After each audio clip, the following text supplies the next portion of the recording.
RSS തലവൻ ഒരു കാര്യം പറഞ്ഞാൽ അതിനെ എതിർത്ത് സാധാരണഗതിയിൽ BJPയിലെ പോലും ആരും സംസാരിക്കാറില്ല. എന്നാൽ UP മുഖ്യമന്ത്രിയായ യോഗി ആദിത്യനാഥ് പരസ്യമായി അതിനെ എതിർത്തുകൊണ്ട് ചില കാര്യങ്ങളൊക്കെ പറയുന്നല്ലോ. മോഹൻ ജി ഭാഗവതനെയല്ലേ ഉദ്ദേശിച്ചത്? അതെ. അദ്ദേഹം പറഞ്ഞത് എന്താണെന്ന് അവിടെ ഇരിക്കട്ടെ.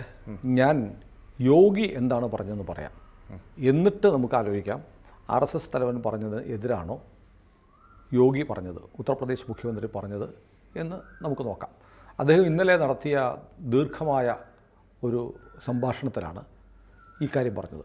അതിൻ്റെ ഒരു ഭാഗം നമ്മളിപ്പോൾ ചെയ്തു. വഖഫിനെ സംബന്ധിച്ച്, വഖഫിനെ കുഴിച്ചു മൂടും, കുംഭമേള കലക്കാൻ നീ വാടാ, നിൻ്റെ ഭൂമി, നീ ഭൂമി പിടിച്ചെടുക്കാൻ നടക്കുകയല്ലേ, നിൻ്റെ ഭൂമി ഞാൻ പിടിച്ചെടുത്ത് പാവപ്പെട്ടവർക്ക് വീട് വയ്ക്കാനും പള്ളിക്കൂടം ഉണ്ടാക്കാനും കൊടുക്കുമെന്ന് യോഗി പറഞ്ഞു. നമ്മളതിനെക്കുറിച്ച് ഗംഭീരമായൊരു വീഡിയോ നമ്മൾ ചെയ്തു, ആ പ്രസംഗത്തിൻ്റെ സാരാംശം മുഴുവൻ പറഞ്ഞുകൊണ്ട്. അതിൻ്റെ മറ്റൊരു ഭാഗത്താണ് യോഗി സിനു പറഞ്ഞതുപോലെയുള്ള ചില ആശയക്കുഴപ്പങ്ങളൊക്കെ ചിലർക്ക് തോന്നിയേക്കാവുന്നൊരു പ്രസംഗം നടത്തിയത്. അദ്ദേഹം സമ്പലിനെ കുറിച്ചാണ് പറഞ്ഞത്. സമ്പൽ അറിയാലോ, സമ്പൽ ഉത്തർപ്രദേശിലെ ഒരു വിവാദ സ്ഥലമാണിപ്പം. വലിയ പ്രശ്നങ്ങൾക്കുണ്ടായി 4 പേർ കൊല്ലപ്പെട്ടു. സമ്പലിലിരിക്കുന്ന ഷാഹി ജമാ മസ്ജിദ്, ഈ മുസ്ലിം പള്ളി, ആ പള്ളി എന്ന് പറയുന്നത് നമ്മുടെ പ്രേക്ഷകർ പറയുന്നത് മോസ്ക് ഇരിക്കുന്നത് ഹരിഹർ മന്ദിർ എന്ന് പറയുന്ന ക്ഷേത്രം തകർത്ത് അതിൻ്റെ മീതെ പണിതെന്നാണ് വിവാദം. ആ ക്ഷേത്രം പുനഃസ്ഥാപിക്കണം എന്ന് ഹിന്ദുക്കൾ ആവശ്യപ്പെടുന്നു. കോടതിയിൽ പോയി, കോടതി സർവേ നടത്താൻ പറഞ്ഞു. സർവേയിൽ ക്ഷേത്രത്തിൻ്റെ ഭാഗമാണെന്ന് കണ്ടെത്തി. അതുമാത്രമല്ല, ഈ മസ്ജിദ് ആർക്കിയോളജിക്കൽ സർവേ ഓഫ് ഇന്ത്യ ASIയുടെ ഉടമസ്ഥതയിലുള്ളതാണ്. മുസ്ലിങ്ങൾ കയ്യേറി അത് കൈവശം വെച്ചിരിക്കുകയാണ്. ASI തങ്ങൾക്ക് ഈ മസ്ജിദ് വിട്ടിട്ടണമെന്ന് ആവശ്യപ്പെട്ട് കേന്ദ്ര സർക്കാർ എന്ന് തന്നെ പറയാം. ASI എന്ന് പറഞ്ഞാൽ കേന്ദ്ര സർക്കാർ സ്ഥാപനമാണ്. ASI കോടതി വേറെ പോയിട്ടുണ്ട്. അപ്പോൾ അതുമായി ബന്ധപ്പെട്ട് സുപ്രീം കോടതിയിൽ കേസുകൾ വന്നപ്പോൾ 1991 നിയമമുണ്ട്, ആരാധനാലയങ്ങളുടെ സ്റ്റാറ്റസ് സംബന്ധിച്ച് കോൺഗ്രസ് കൊണ്ടുവന്ന നിയമം. 1947 ഓഗസ്റ്റ് 15 രാമജന്മഭൂമി ഒഴികെ ഏതൊക്കെ ക്ഷേത്രങ്ങളാണോ പള്ളികളാണോ അത് അതേപോലെ തുടരണം എന്നാണ് സർക്കാരിൻ്റെ നിയമം.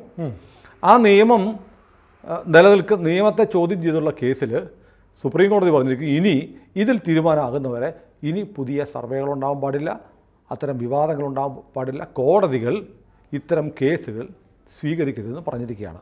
അപ്പോൾ സമ്പൽ ഒരു വലിയ വിവാദ വിഷയമാണ്. അവിടെ ഇപ്പോൾ സമ്പലിൽ ഒരു കാലത്ത് ഹിന്ദുക്കളുണ്ടായിരുന്നു. ഹിന്ദുക്കൾ അവിടുന്ന് വലിയ കലാപം ഉണ്ടാക്കി മുസ്ലിങ്ങൾ ഹിന്ദുക്കളെ ഓടിച്ചു. ആ മുസ്ലിങ്ങളുടെ പ്രോപ്പർട്ടികൾ, ക്ഷേത്രങ്ങളൊക്കെ ഇവർ കയ്യേറി എന്നുള്ള ആക്ഷേപം വന്നിട്ട് അവിടെ പരിശോധന നടത്തുകയും ഖനനം തുടരുകയും ചെയ്ത് ഒരുപാട് ക്ഷേത്രങ്ങളൊക്കെ കണ്ടുപിടിച്ചു. വൈദ്യുതി മോഷണം കണ്ടുപിടിച്ചു. അവിടുത്തെ MP വരെ 1 കോടി രൂപയുടെ വൈദ്യുതി മോഷണം നടത്തിക്കൊണ്ടിരിക്കുകയാണ്.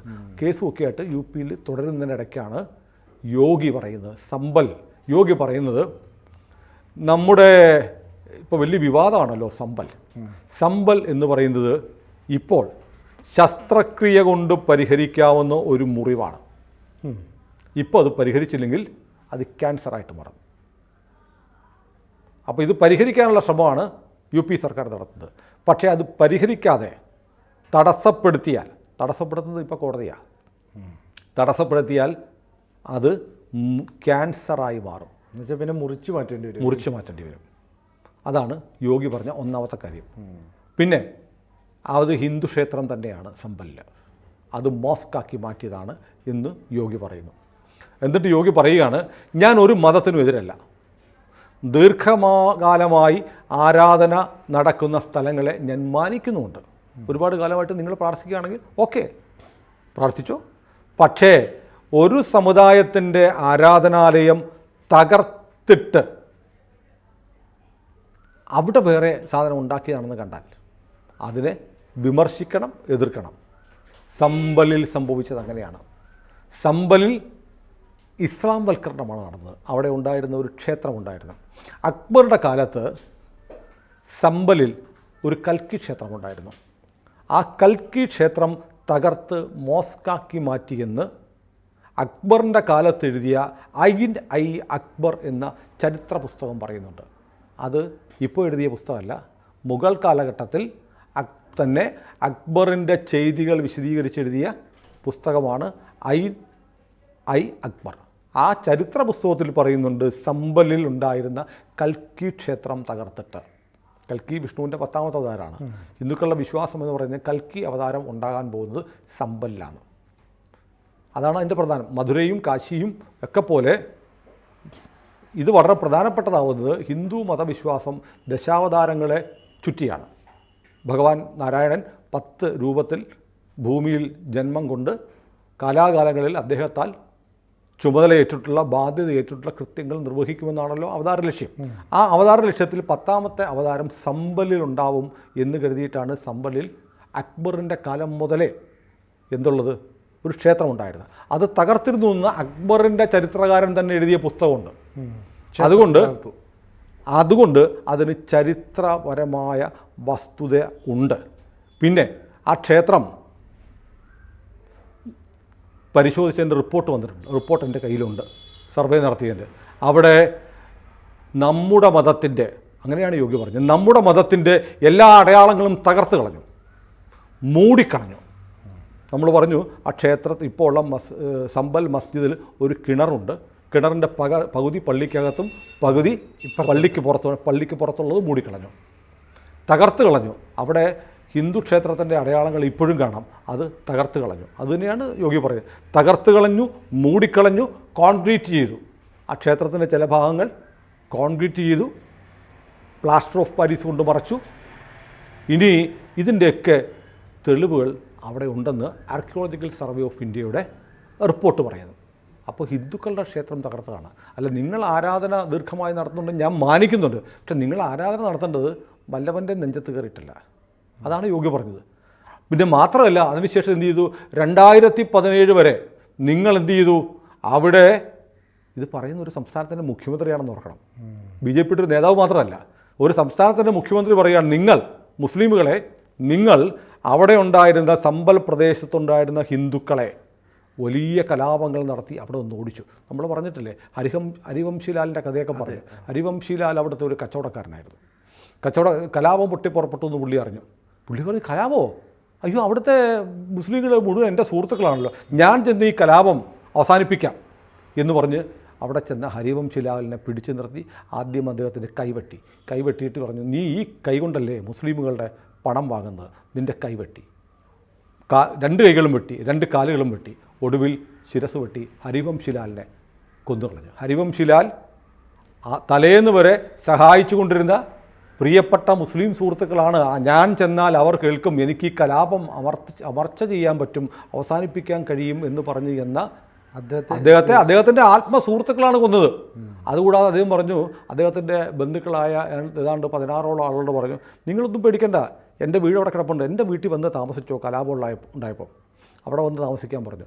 അവർ ആ വീട്ടിലിരിക്കുമ്പോൾ ഇവരുടെ ട്രാക്ടർ ഓടിച്ച് ആ വീട്ടിലേക്ക് കയറ്റി ഗേറ്റ് തകർത്ത് അകത്ത് കയറിയിട്ട് ആ വീട്ടിലെ 16 പേരെയും വെട്ടിയും കുത്തിയും കൊലപ്പെടുത്തി. അങ്ങനെ 178 പേരാണ് അന്ന് സമ്പലിൽ കൊല്ലപ്പെട്ടത്. അതോടെ ഹിന്ദുക്കൾ എന്ത് ചെയ്തു? ഹിന്ദുക്കൾ അവിടെ നിന്ന് ഓടിപ്പോയി എന്ന് പറഞ്ഞാൽ കാശ്മീരിൽ നടന്നതുപോലെ കാശ്മീരി പണ്ഡിറ്റുകൾ അവരുടെ വീടിൻ്റെ വാതിൽക്കൽ കൊണ്ട് നോട്ടീസ് ഒട്ടിച്ചു, നിങ്ങൾ എന്ത് ചെയ്യണം, ഒന്നുകിൽ നിങ്ങൾ മതം മാറണം, അല്ലെങ്കിൽ വീട് വിട്ടു പോകണം, അല്ലെങ്കിൽ കൊല്ലപ്പെടും. പാവപ്പെട്ട കാശ്മീരി പണ്ഡിറ്റുകൾ ലക്ഷക്കണക്കിന് ആളുകൾ കാശ്മീരിൽ നിന്നോടി ഡൽഹിയിൽ വന്ന് അഭയാർത്ഥികളായി പാലത്തിൻ്റെ അടിയിൽ താമസിച്ചു. കോൺഗ്രസ് സർക്കാർ കണ്ടിട്ടില്ല ഇത്രയും കാലം. ആ വീടുകൾ എന്ത് ചെയ്തു? ആ വീടുകൾ മുഴുവൻ മുസ്ലിങ്ങൾ കയറി താമസിച്ചു. ഇന്ത്യയിൽ നടന്നതാണ്, ഇന്ത്യയിൽ കഥയല്ല. ഇപ്പോഴും ഡൽഹിയിലുണ്ട്. മുഴുവൻ പണ്ഡിറ്റുകളും തിരിച്ചു പോയിട്ടില്ല. മോദി വരേണ്ടി വന്നു ഇവരെ കൊണ്ടുപോയി പുനരധിവസിപ്പിക്കാൻ. ഇപ്പോഴും ആ പ്രോസസ്സ് നടന്നുകൊണ്ടിരിക്കുക. അങ്ങനെ അവരെ അവരുടെ വീടുകളിലേക്ക് കൊണ്ടുവന്നു. ഇത് നമ്മുടെ മലബാറിൽ നടന്നില്ലേ? മലബാർ കലാപകാലത്ത് മലബാറിൽ വാര്യൻ കുന്നൻ്റെ നേതൃത്വത്തിൽ കൂട്ടക്കൊല നടന്നപ്പോൾ ഹിന്ദുക്കൾ ഓടിപ്പോയി. കുറേ പേരൊക്കെ നിലമ്പൂർ കോവിലകത്ത് പോയിട്ടുണ്ട്, ഞാൻ പോയിട്ടുണ്ട്. നിലമ്പൂർ കോവിലകത്തിൻ്റെ വാതിൽ ഇപ്പോഴും അന്നത്തെ വെട്ടുപാടുകളുണ്ട്, ഞാൻ കണ്ടിട്ടുണ്ട്. തൂർ കിണറിലെ ജീവനോടെ കഴുത്ത് വെട്ടി കിണറിൽ തള്ളി തൂർ കിണർ മലബാറിലാണ്. അവിടുത്തെ ഹിന്ദുക്കൾ ഓടിപ്പോയി, മതം മാറാൻ തയ്യാറാവാത്ത ഹിന്ദുക്കൾ ഓടിപ്പോയി. അവരുടെ പ്രോപ്പർട്ടീസ് എവിടെയാണ്? ഞാൻ വായിച്ചിട്ടുണ്ട്, വാര്യൻ കുന്നൻ്റെ 100ാം വാർഷികവുമായി ബന്ധപ്പെട്ട് വലിയ ചർച്ചയൊക്കെ ഇവിടെ നടക്കുമ്പോൾ ഏതോ ആരാണെന്ന് ഞാൻ പറഞ്ഞു, ഒരു മഹതി എഴുതിയ ഒരു കുറിപ്പ് ഞാൻ വായിച്ചിരുന്നു. അവർക്ക് ആഗ്രഹം, എൻ്റെ അച്ഛൻ്റെ വീട് ഇന്നൊരു മുസ്ലിം കുടുംബം താമസിക്കുകയാണ്, എനിക്ക് എൻ്റെ അച്ഛൻ്റെ അച്ഛൻ അവിടെയാണ് ജനിച്ചത് വളർന്നത്, എനിക്ക് പുറത്തു നിന്നെങ്കിലും ആ വീടൊന്ന് കാണണമെന്ന്. 3 തലമുറയ്ക്കപ്പുറം, ഒരുപാട് കാലമൊന്നുമില്ല, 3 തലമുറയ്ക്കപ്പുറം ഈ കേരളത്തിൽ നടന്നതാണ്. വസ്തുക്കളൊക്കെ പോയി. അങ്ങനെ സമ്പലിൽ നിന്നും ഓടിപ്പോയി. ഇപ്പോൾ നോക്കൂ, സമ്പലിൽ വൈദ്യുതി മോഷണം നടക്കുകയല്ലേ? അതിനുവേണ്ടി അന്വേഷിച്ച് ചെല്ലുമ്പോഴത്തേക്ക് ഒരു വീട് അകത്ത് കയറി മീറ്ററൊന്നും കാണുന്നില്ല, എല്ലാ വീട്ടിലും കറണ്ടുണ്ട്, KSEBക്ക് ബില്ലുമില്ല. നോക്കുമ്പോൾ വീടിൻ്റെ അകത്ത് ട്രാൻസ്ഫോമർ വീടിനകത്താണ്. വീടിൻ്റെ ഒരു ഭാഗം പ്ലാസ്റ്റർ ഓഫ് പാരീസൊക്കെ കൊണ്ട് മറച്ചിരിക്കുന്നു. അത് പൊളിച്ചകത്ത് കയറിയപ്പോൾ അവിടെ ഹനുമാൻ്റെ വിഗ്രഹവും ഗണപതിൻ്റെ വിഗ്രഹം, ഭസ്മശങ്കര ക്ഷേത്രം എന്ന് പറയുന്നൊരു ക്ഷേത്രം അതിനുള്ളിൽ ഒരു മുസ്ലിം വലിയ വീടിൻ്റെ ഉള്ളിലായി. അപ്പോൾ അതിനെ വെച്ചിട്ട് അങ്ങ് മൂടി ഒരു വീട് തന്നെ എന്തുകൊണ്ട് അവർ പൊളിച്ചു കളഞ്ഞില്ല, അത് വെച്ച് വീട് ഉണ്ടാക്കി, അതൊക്കെ മറച്ച് വെച്ചിട്ട് വീടുണ്ടാക്കി. അങ്ങനെ സമ്പലിൽ ഇപ്പം മൈനിങ് നടക്കുക, ഖനനം നടത്തിക്കൊണ്ടിരിക്കുക. അങ്ങനെ ഒരു ഹിന്ദു വംശഹത്യ നടത്തി ഹിന്ദുക്കളെ ഓടിച്ചൊരു സ്ഥലമാണ് സമ്പൽ. അവിടെയാണ് ആ ക്ഷേത്രം എന്ന് പറയുന്നത് അവിടുത്തെ ഹിന്ദുക്കളുടെ അഭിമാനത്തിൻ്റെ പ്രതീകമാണ്. ആ ക്ഷേത്രം വീണ്ടെടുക്കണമെന്നാണ് യോഗി പറയുന്നത്. മുഖ്യമന്ത്രി തന്നെയാണ് പറയുന്നത്. മുഖ്യമന്ത്രി രാജിവെക്കണമെന്ന് പറഞ്ഞാൽ മുഖ്യമന്ത്രി പോയി പണി നോക്കണമെന്ന് പറയും. അപ്പോൾ അങ്ങനെ പറയാനൊരു മുഖ്യമന്ത്രിയുണ്ട്. അദ്ദേഹം പറയുന്നു, നിങ്ങൾ ഈ സനാതന മതത്തെക്കുറിച്ച് പറയുന്നില്ലേ, കേരളത്തിലുള്ളൊരു സനാതന മതം ലോകത്തിലെ ഏറ്റവും പഴയ മതമാണ്. ആയിരക്കണക്കിന് വർഷം മുമ്പ് എഴുതപ്പെട്ട ഹിന്ദു പ്രാമാണിക ഗ്രന്ഥങ്ങളിൽ കൽക്കി അവതാരങ്ങളെക്കുറിച്ച് പറയുന്നുണ്ട്. 10ാമത്തെ അവതാരമാണിത്. ഈ 10ാമത്തെ അവതാരം ഉണ്ടായത് സമ്പലിലാണ് ഉണ്ടാവാൻ പോകുന്നത്. അതുകൊണ്ട് സമ്പൽ ഇന്ത്യയിലെ അല്ല ലോകത്തെമ്പാടുമുള്ള ഹിന്ദുക്കൾക്ക് വളരെ പ്രധാനമാണ്. അതുകൊണ്ട് അത് തിരിച്ചു കിട്ടിയേ പറ്റൂ എന്ന് അർത്ഥശങ്കയില്ലാതെ യോഗി ആദിത്യനാഥ് പറയുന്നു. അതൊരു സംസ്ഥാനത്തിൻ്റെ മുഖ്യമന്ത്രി കൂടിയാണ്. ആ സംസ്ഥാനം എന്ന് പറഞ്ഞാൽ ഇന്ത്യയിലെ ഏറ്റവും വലിയ സംസ്ഥാനമാണ്. ഇന്ത്യയിലെ ഏറ്റവും വലിയ സംസ്ഥാനം എന്ന് പറയാൻ കാരണം പാകിസ്ഥാനിൽ 20 കോടി മാത്രമേ ജനസംഖ്യയുള്ളൂ, ഉത്തർപ്രദേശിൽ 24 കോടി ജനങ്ങളുണ്ട്. അതിൻ്റെ 80% അല്ലെങ്കിൽ 70% ഹിന്ദുക്കളാണ്. അങ്ങനെ ഒരു ഹിന്ദു ഭൂരിപക്ഷ സംസ്ഥാനത്തിൻ്റെ മുഖ്യമന്ത്രിയാണ് യോഗി.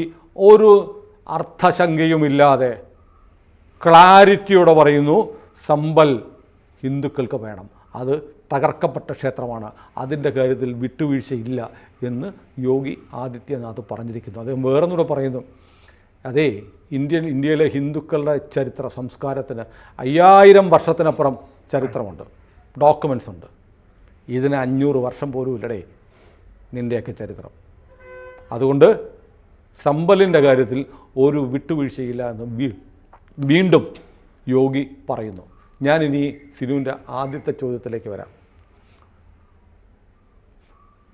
മോഹൻ ഭഗവത് പറഞ്ഞതിന് വിരുദ്ധമാണോ എന്ന് ഞാനതേക്കുറിച്ചൊന്നും പറയുന്നില്ല. ഇത് കേൾക്കുന്ന പ്രേക്ഷകർക്ക് തീരുമാനിക്കാം. യോഗി ആദിത്യനാഥ് പറഞ്ഞത് മോഹൻജി ഭഗവത് പറഞ്ഞതിനെതിരാണോ എന്ന് എനിക്കറിയില്ല. മോഹൻജി ഭഗവത് പ്രസംഗിച്ചതിന് ശേഷം ഓർഗനൈസറിൽ എഡിറ്റോറിയൽ വന്നിരുന്നു, സമ്പൽ ഉൾപ്പെടെയുള്ള ക്ഷേത്രങ്ങൾ എന്തുകൊണ്ട് തിരികെ കിട്ടേണ്ടതാണെന്നുള്ളത്. അപ്പോൾ ഏതായാലും അതിനകത്ത് ക്ലാരിറ്റിയുടെ ഒരു പ്രശ്നം മോഹൻജി പറഞ്ഞതും മറ്റേ ഓർഗനൈസർ ലേഖനമൊക്കെ തമ്മിലുണ്ട്. അതിന് വ്യക്തത വരുത്തും, ഉറപ്പായിട്ടും വരുത്തും. പക്ഷേ വളരെ പ്രധാനപ്പെട്ടൊരു കാര്യം എന്ന് പറഞ്ഞാൽ, നമുക്ക് രാമക്ഷേത്രം ഇന്ത്യയിലെ ഹിന്ദുക്കൾക്കെല്ലാം വളരെ പ്രധാനപ്പെട്ടതാണ്. അല്ലെങ്കിൽ തിരുവനന്തപുരംകാർക്ക് വളരെ പെട്ടെന്ന് മനസ്സിലാക്കേണ്ട ഉദാഹരണം പറയാം. ശ്രീപത്മനാഭസ്വാമി ക്ഷേത്രം ആണല്ലോ എല്ലാ വിശ്വാസികൾക്കും പ്രധാനപ്പെട്ടതാണ്. പക്ഷേ അവരുടെ തിരുവനന്തപുരംകാരൻ്റെ തമ്പുരാനാണ് ശ്രീപത്മനാഭൻ. ശ്രീപത്മനാഭദാസനായിട്ടാണ് മാർത്താണ്ഡവർമ്മയ്ക്ക് ശേഷമുള്ള എല്ലാ രാജാക്കന്മാരും ഭരിച്ചത്. അപ്പോൾ പത്മനാഭദാസന്മാരാണ്, പത്മനാഭൻ്റെ പ്രജകളാണ്, മഹാരാജാവിൻ്റെ അല്ല, ശ്രീപത്മനാഭൻ്റെ പ്രജകളാണ് തിരുവനന്തപുരത്തുകാർ. ശരിയാണ്. അതുകൊണ്ട് പത്മനാഭസ്വാമി ക്ഷേത്രത്തിന് വളരെ പ്രാധാന്യമുണ്ട് എന്ന് പറഞ്ഞ് കരിക്കകം ക്ഷേത്രം കരിക്കകത്തുകാർക്ക് പ്രിയപ്പെട്ടതല്ലാതാവുമോ? അല്ലല്ലോ. ആറ്റുകാല് പ്രിയപ്പെട്ടതല്ലാതാവുമോ? പത്മനാഭനുണ്ട്, അതുപോലെ രാമക്ഷേത്രമുണ്ട്. രാമക്ഷേത്രം ഉള്ളതുകൊണ്ട് അവിടുത്തുകാർക്ക് പ്രാദേശികമായി സമ്പൽ പ്രിയപ്പെട്ടതല്ലാതാവുമോ? ഇത്രേ എനിക്ക് പറയാനുള്ളൂ. ബാക്കിയൊക്കെ പ്രേക്ഷകർ തീരുമാനിക്കട്ടെ. കൂടുതൽ വാർത്തകളും വിശേഷങ്ങളും നിങ്ങളിലേക്ക് എത്താൻ ABC മലയാളം സബ്സ്ക്രൈബ് ചെയ്യുക, ബെൽ ബട്ടണും അമർത്തുക.